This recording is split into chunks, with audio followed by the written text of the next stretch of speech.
Alô, alô, opa, cheguei para mais uma lindíssima história da meia-noite. E Jesuíno, o nosso vigia de cemitérios, o homem que descobre os mistérios de um determinado cemitério, ele vem de novo para mais uma história da sua série. Muito boa essa história, Jesuíno. Eu tenho certeza que as pessoas vão amar. Antes de eu entrar propriamente na história, eu queria mandar um beijo para Elaine Cristina, que virou assinante do nosso canal. Ela é membro do nosso canal. Elaine, muito obrigado, viu, Elaine? Um beijo, obrigado pela ajuda. A Carmen Alves, que é assinante há 5 dias como diamante. Você está brilhando, Carmen, no nosso canal. Obrigado, viu? William de Bem, muito obrigado. Deixa eu correr aqui o pessoal que já integra o nosso time. Pilioro Santos, Ana Paula Batista, Denis Augusto, Maria Fontão, Cleide Rodrigues, Ivani Ribeiro, Adeilde Rodrigues. É tanta gente. Muito obrigado, viu, pelo carinho e pela ajuda.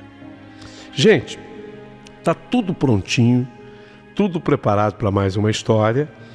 No entanto, quero pedir ainda que você se inscreva aqui no canal. Isso para mim é muito importante. E quero que você dê o seu joinha, fortalece o canal junto à plataforma YouTube. A gente é mais propagado, mais divulgado e recebemos mais cartas ainda. Mas por falar em carta, Jesuíno, essa sua série realmente está tocando o coração de muita gente. E hoje eu quero contar essa história impressionante do Jesuíno. Então, prepare o seu coração para a história que eu vou contar. Aquele medalhão tinha muito mistério a ser desvendado, mas Jesuíno, um escolhido, não se fez de rogado. Então, começou.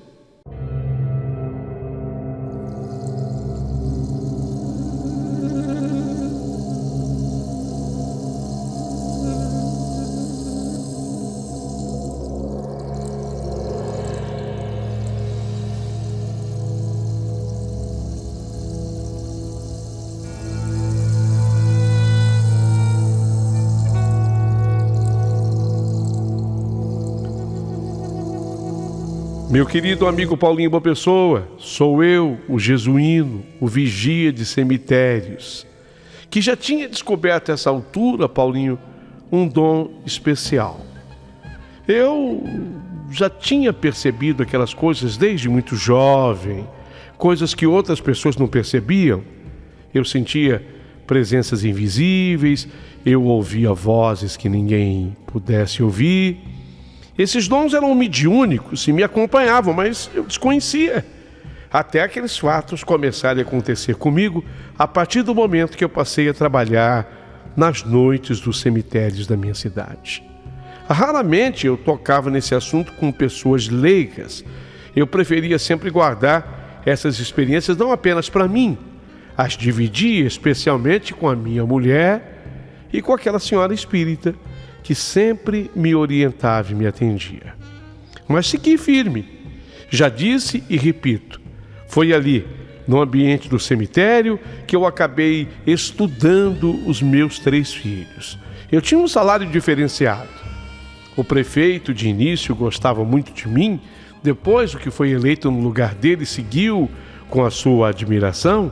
Então eu tinha um salário adicional noturno, e isso tudo fazia com que eu tivesse um ganho diferenciado. Era um trabalho que na maioria das vezes era tranquilo, sossegado. Mas havia noite, devido a esse meu dom, que coisas muito estranhas aconteciam naquele cemitério.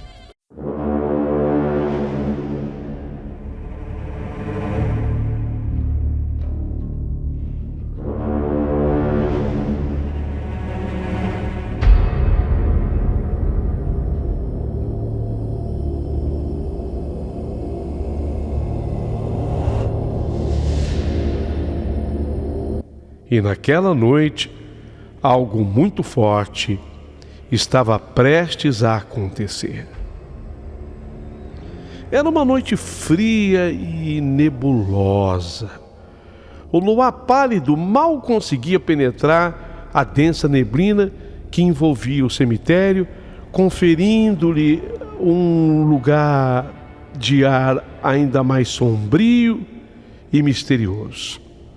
Eu estava me preparando para o fechamento dos 2 portões do cemitério. Como de costume, fiz a minha ronda final, certificando-me de que estava tudo em ordem. Eu caminhava lentamente e as minhas botas faziam ecoar um som surdo no chão úmido e coberto de folhas mortas do cemitério naquela noite. Ao chegar ao primeiro portão, coloquei o cadeado e me dirigi ao segundo. Foi nesse momento que eu ouvi passos suaves, passos quase imperceptíveis entre os túmulos.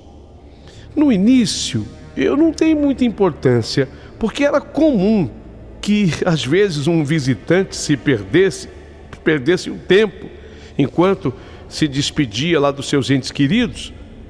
Mas aquela noite era diferente. Algo no ar estava pesado, sabe? Carregado de uma presença que eu não tinha conseguido ainda identificar. Eu comecei a sentir arrepios pelo meu corpo. Eu sentia os pelos dos meus braços e pernas se levantarem. Aquele frio que corria minha espinha.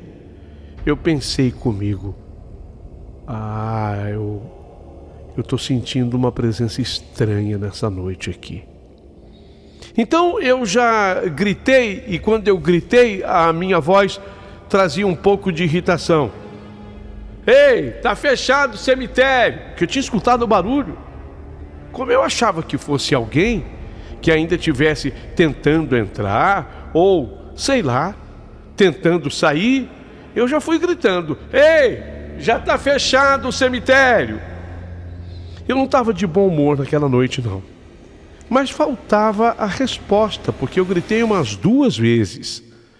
Continuei em direção ao segundo portão, onde eu fecharia o segundo portão, e fechei esse também.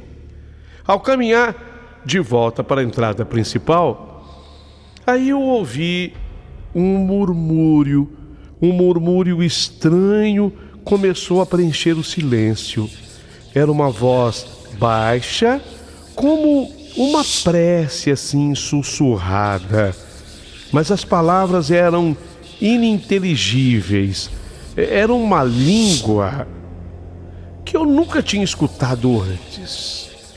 Era alguma coisa diferente que eu jamais havia escutado.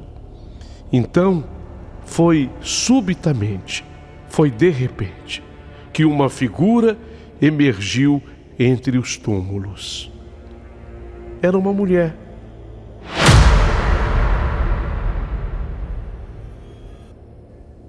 Era uma mulher com os olhos brancos e uma pele tão pálida que parecia translúcida, parecia até transparente.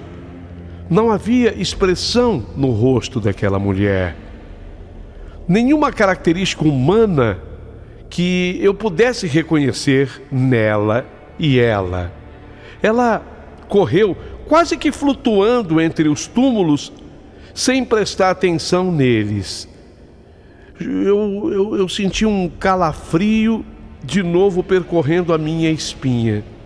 Meus instintos me diziam para eu correr, mas eu estava tão paralisado pelo medo. Era uma mistura de medo e de curiosidade. Enquanto que aquela mulher se afastava, aí bateu aquele cheiro. Nossa, um odor terrível. Um cheiro atingiu meu nariz. Um cheiro que eu só posso descrever aqui como sendo um cheiro de carne podre, carne em decomposição. Mas o cheiro era tão forte que eu tive que cobrir o rosto assim com a manga da minha jaqueta. Era uma noite mais ou menos fria. Eu estava com uma jaqueta, então eu cobri assim a parte das minhas narinas com a jaqueta. O meu estômago revirou, ainda mais que eu havia acabado de jantar, não tinha muito tempo. E eu lutei contra uma vontade que me deu de vomitar. Eu respirei fundo, tentando me recompor, e eu decidi seguir aquela figura pálida, movido por uma força inexplicável. A cada passo que eu dava, o cheiro ele ia ganhando mais força, e a neblina que havia no cemitério, era uma noite fria, conforme eu disse a vocês, parecia se tornar ainda mais espessa. Era uma neblina quase sólida. Eu segui aquela figura até um túmulo antigo. Era na parte rica do cemitério. Era aquele 20% do cemitério que eu já citei aqui nas minhas histórias, a parte rica. Mas era um dos túmulos mais velhos do cemitério. A lápide estava coberta de um musgo esverdeado, e as inscrições quase que apagadas pelo tempo. Aquela mulher, ela parou em frente ao túmulo e então simplesmente ela desapareceu. Desapareceu como se nunca tivesse estado lá. Eu, com o meu coração disparado, me aproximei do túmulo. A sensação de frio que eu sentia era intensa, como se eu tivesse entrado num mundo paralelo. Parecia que eu estava dentro de um freezer, uma câmara fria, sabe? Eu olhei assim ao redor, esperando encontrar algum sinal da mulher, mas não havia nada, nada além do silêncio e da neblina. O cheiro, no entanto, permanecia impregnando o ar ao meu redor. Decidido a entender o que estava acontecendo e já sabedor daqueles meus dons, eu me ajoelhei e comecei a remover o musgo daquela lápide. Era um musgo esverdeado, sabe? Comecei a tirar aquela sujeira da lápide. As inscrições, embora desgastadas, com o foco da minha lanterna, começaram a se revelar. Eu consegui ler aquele nome, Isaura Almeida. Havia um outro sobrenome e um outro sobrenome ainda. Nascida em 1923, e havia também a data do falecimento. Algo naquela data me incomodava, mas eu não consegui dizer o que era. Eu senti uma conexão inexplicável com aquela mulher, como que as nossas vidas de repente estivessem entrelaçadas de alguma forma. De repente, um vento frio, mais frio, soprou através do cemitério, fazendo com que as árvores se agitassem e as folhas mortas voassem ao meu redor. Eu ouvi novamente a voz sussurrada, só que agora a voz era mais clara, ainda incompreensível. Eu fechei os olhos, tentando me concentrar nas palavras daquela mulher. O que ela estava querendo dizer? Eu não conseguia entender. Eu não estava conseguindo entender. E quando eu abri os olhos novamente, eu vi que havia uma sombra ao meu lado. Era ela, era a mulher, agora ali, parada, ao meu lado, olhando diretamente para mim, com aqueles olhos brancos. E ela começou a falar, só que desta vez eu consegui entender. Ela falou a minha língua, ela falou o português, e claro, um português claro. A voz também era clara. Ajude-me, por favor, ajude-me, por favor. Ela disse com a voz dela ecoando um lamento. Estou presa aqui, precisando de paz. Ajude-me, por favor.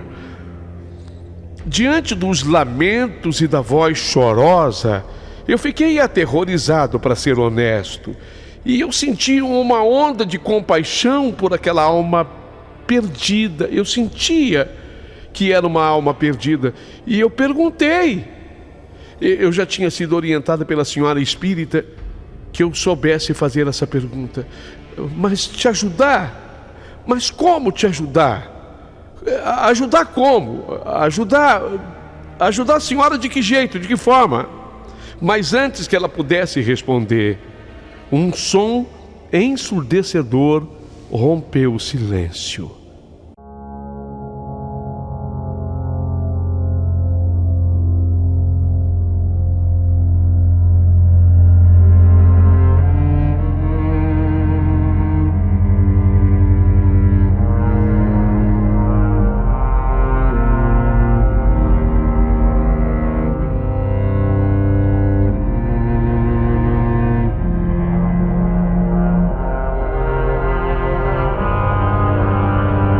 Era como que se a terra estivesse se abrindo. Eu senti nessa hora o chão do cemitério tremer sob meus pés. Eu olhei para baixo e vi que o túmulo estava se abrindo lentamente, como se algo estivesse tentando sair de dentro dele. Essa mulher estendeu assim a mão, como que se pedisse ainda ajuda. Mas eu não sabia o que fazer. Senti uma força invisível empurrando-me para trás, afastando-me do túmulo. Eu caí. Essa força foi tão grande, esse empurrão foi tão forte, que eu caí. E quando eu caí, o meu coração batia de maneira descontrolada. E quando eu olhei novamente, aquela mulher tinha desaparecido. O túmulo estava agora completamente aberto, revelando um caixão antigo. Eu, com as mãos trêmulas, eu me levantei, me aproximei do caixão. A tampa estava ligeiramente aberta, e aí eu pude ver algo brilhando dentro do caixão. Então, com todo cuidado, eu abri assim a tampa do caixão e eu coloquei a minha mão com cuidado na direção daquele brilho e eu encontrei um medalhão. Era um medalhão dourado e incrustados de pedras preciosas. O medalhão emitia um brilho suave, quase etéreo. Eu peguei aquele medalhão e de repente eu senti uma paz inexplicável inundar o meu ser. Eu senti uma paz naquela hora. A voz da mulher ecoou novamente na minha mente. Agora eu posso descansar. Obrigada. Agora eu posso descansar em paz. Obrigada. Mas no instante em que eu segurei o medalhão, a neblina começou a se dissipar. Aquele cheiro horrível desapareceu e o cemitério, ele voltou ao seu silêncio habitual. E eu senti uma presença calorosa ao meu lado. Era uma sensação de gratidão e de paz. Eu sabia, eu tinha noção, a noção exata de que eu tinha ajudado aquela alma apenada, aquela alma perdida, que havia encontrado de fato descanso. Então eu guardei aquele medalhão com todo cuidado, eu fechei o caixão, selando o túmulo novamente. Enquanto eu caminhava de volta para a entrada do cemitério, eu me sentia diferente, como se eu tivesse passado por uma transformação. Nessa hora, os meus dons mediúnicos agora pareciam mais fortes, mais claros. Eu sabia que aquela noite novamente, eu poderia mudar a vida de alguém. A vida de alguém deste plano e a vida eterna de alguém no outro plano. Quando cheguei à entrada principal, dei aquela espiada para ver se havia algum movimento na parte externa. Foi a última vez que eu fiz isso naquela noite. As sombras agora pareciam mais amigáveis e o silêncio era reconfortante. Eu sabia que eu nunca mais iria esquecer aquela noite e aquela mulher de olhos brancos que eu havia ajudado a encontrar a paz.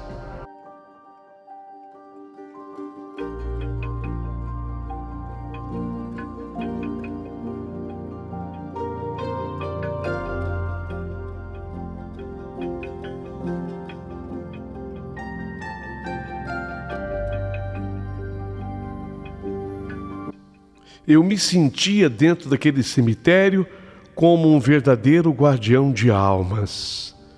Mas, em verdade, naquele momento, essa história estava apenas começando.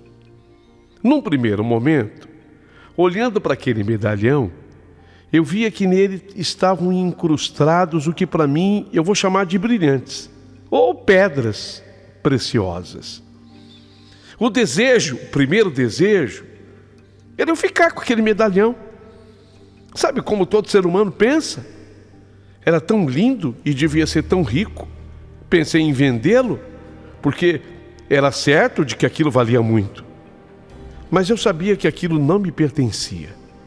E por mais que eu pudesse ganhar dinheiro com ele, ainda assim, não seria um dinheiro abençoado. Não seria um dinheiro honesto. E com certeza, isso não me traria coisas boas. Então, de posse do nome daquela mulher, Isaura, eu tinha o sobrenome, na verdade, eram 3 sobrenomes, um deles Almeida, Isaura. Eu tinha colhido lá em sua lápide, com certa dificuldade, é verdade, os nomes, mas eu consegui colhê-lo. Voltei, inclusive lá depois, pela manhã, para confirmar, estava confirmado. E onde é que eu fui?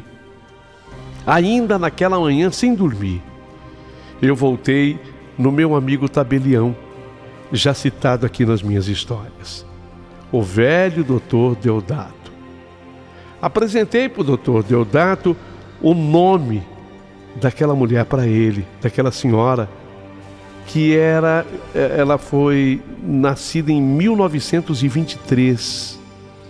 E ele, com a ajuda de uma lupa e fazendo uma paciente consulta do seu livro de registros, ele encontrou. E no momento em que ele achou, aconteceu algo extraordinário. Havia uma vela diante de uma santinha e aquela vela se acendeu sozinha. Ele me olhou espantado e eu fiz a mesma coisa com ele. Através dos registros, ele acabou localizando registros que pertenciam à mesma árvore genealógica daquela senhora. Até que, por fim, ele chegou a um registro da família cujo nascimento se dera em 1973. Quando digo isso, eu falo dos registros do seu velho livro que se encerrava em 75. Portanto, essa pessoa de 73 era ainda relativamente jovem e mais nova ainda naquele ano dos fatos. Eu agora tinha o endereço e não tive dúvida. Fui até lá. Ao chegar na casa, eu encontrei ao contrário do que eu imaginava. Eu achei que eu fosse encontrar uma casa rica. Eu encontrei uma casa muito simples. Uma casa realmente muito simples, que na verdade nem muro a casa tinha. Da calçada podia-se observar o movimento da casa. E foi da calçada que eu vi aquela senhora sentada numa poltrona. Não era uma cadeira de rodas, não, era uma poltrona e coberta com uma manta. Nós estávamos vivendo um período de frio. Eu chamei por ela. Ela me viu, mas ela não se levantou, num sinal claro de que talvez estivesse paralítica. Ela chamou por mais alguém da casa que veio me atender, e dessa vez saiu uma jovem senhora aparentando uns 30 e poucos anos. Já a senhora da poltrona, com certeza, era bastante idosa. Então eu me apresentei. Oi, bom dia ainda, né? Eu ainda não almocei. Olha, eu sou jesuíno. Aí eu falei para aquela senhora, a jovem senhora, onde eu trabalhava. Ela me olhou assim um pouco assustada. Sempre que se fala a palavra cemitério, há uma tendência de espanto na maioria das pessoas. Não considero isso um absurdo, porque eu também era exatamente assim antes. Por fim, ela me convidou para eu entrar, e eu pude então apertar a mão da velha senhora que estava coberta na sua poltrona com a manta. A ela eu também me apresentei, e ela me disse que o seu nome era Isaltina. Isaltina. Eu senti que era com a dona Isaltina que eu devia conversar. Foi quando eu falei para ela, perguntando-lhe se ela conhecia Isaura. Falei do sobrenome Almeida e dos outros 2 sobrenomes. Isaura, a senhora conhece, dona Isaltina? Ela me olhou assim espantada. Ela regalou os olhos, falou: Isaura, era minha irmã mais velha, mas ela já é falecida. Pronto, eu estava diante da irmã da mulher do túmulo, mas eu ainda não havia dito nada de por que eu estava ali. Eu precisava conversar mais. Foi quando eu perguntei por que ela estava numa poltrona e parecia não poder se levantar dali.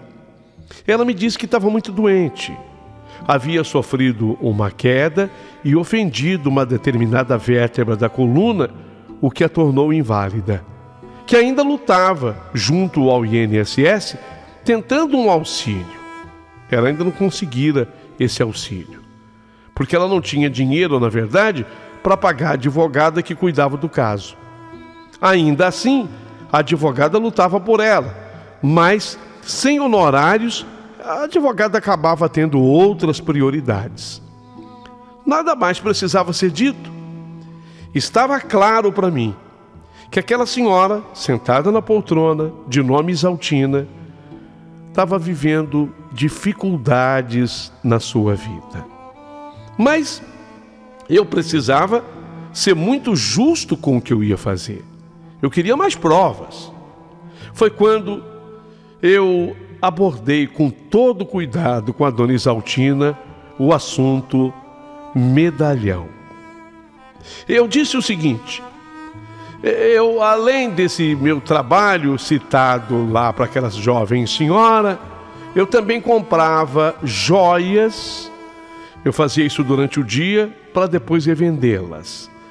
E eu tinha escutado falar, foi a história que me veio na hora. Eu tinha escutado falar que ela tinha um medalhão para vender. Se era verdade. A senhora tem, dona Isaltina, um medalhão? Um medalhão para vender? Me disseram que a senhora tem. E nessa hora que eu falei do medalhão, a dona Isaltina se pôs a chorar. Não apenas me olhou com os olhos arregalados e assustados, mas se pôs a chorar. Eu imediatamente pedi desculpas por ter abordado aquele assunto, que não era a minha intenção vê-la chorando. Eu pedi desculpas por tê-la abordado com aquele assunto, que não era a minha intenção vê-la chorando. Foi quando ela conseguiu conter as lágrimas e controlar as emoções. Ela queria saber como eu soube do medalhão. Eu disse que alguém me havia dito, mas óbvio que ela sentiu que eu estava querendo esconder algo. Foi quando ela falou: olha, seu jesuíno, a minha avó Cesira, italiana, guardava consigo um medalhão de ouro maciço incrustado de pedras preciosas. Esse medalhão seu Jesuíno, da minha avó Cesira, era a coisa mais linda do mundo. Foi a herança que ela nos deixou quando ela morreu. E disse que deveríamos guardá-lo e vendê-lo no momento de dificuldade. Mas minha avó Cesira, ela entregou o medalhão nas mãos da minha irmã mais velha, Isaura, que eu não sei o que a Isaura fez com a joia, porque a Isaura morreu e a joia, o medalhão, nunca mais foi visto. Não me diga isso, dona Isaltina. Mas chegou a passar pela cabeça da senhora que ela pudesse ter sido enterrada com o medalhão? Não, seu Jesuíno, sinceramente isso não. A gente desconfia porque essa minha irmã mais velha tinha um amante. Ele era um rapaz 10 anos mais novo do que ela. E desconfiamos que ela deu essa joia para esse rapaz para que ele pudesse efetuar a venda do mesmo.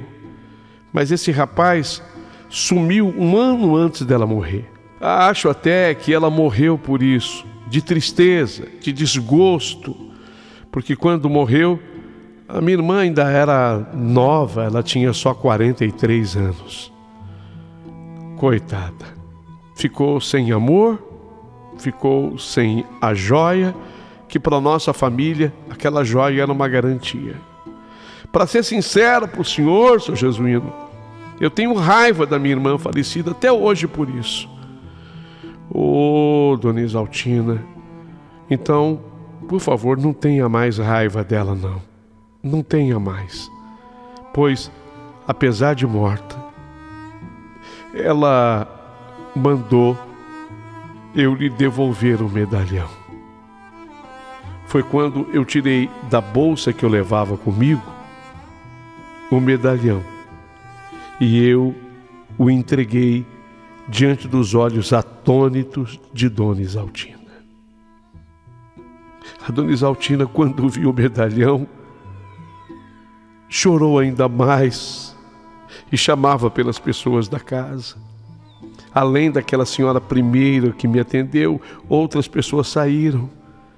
E até crianças, todos vibravam, porque eles todos sabiam o que significava aquele medalhão.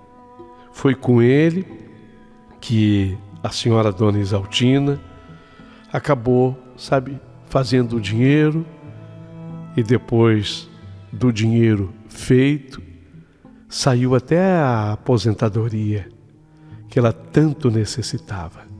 Sem dúvida, das histórias todas vividas por mim no cemitério, essa é uma das mais lindas e marcantes acontecidas comigo.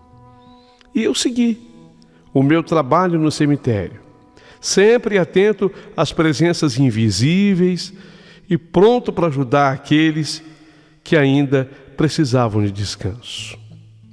E de tempo em tempo, eu fazia uma visita, a essa família, aquela senhora Dona Isaltina, e vi que tudo por lá realmente tinha melhorado. A casa havia ganhado um muro de proteção. Dona Isaltina, ela tinha uma cadeira de rodas agora, tinha um andador para ajudá-la, era outra pessoa. E cada vez que eu chegava por lá, sempre tinha um cafezinho fresquinho e aqueles bolinhos da vovó, aqueles bolinhos de chuva. Uma história que eu faço questão de hoje contar para os comentários de vocês a partir de agora. Se você me permitir, ainda tenho mais histórias, não apenas as minhas e o Paulinho Jesuíno, mas como eu passei a contar essas histórias para as pessoas amigas, começaram a surgir outros coveiros, outros vigias de cemitério me procurando, ainda mais depois da internet, querendo contar as histórias deles também. Se você me autorizar, a próxima que eu quero contar aqui é de um coveiro chamado Joaquim. Mas, por favor, me diga se posso. Ô meu querido, amado amigo jesuíno, a sua história tem feito grande sucesso aqui no canal. Lógico que você pode. E eu vou ficar então esperando a história agora do Joaquim, um outro coveiro amigo de jesuíno. Fará parte então de mais uma história da série do jesuíno. Obrigado, viu, jesuíno, por ter escolhido o nosso canal para contar todas essas histórias.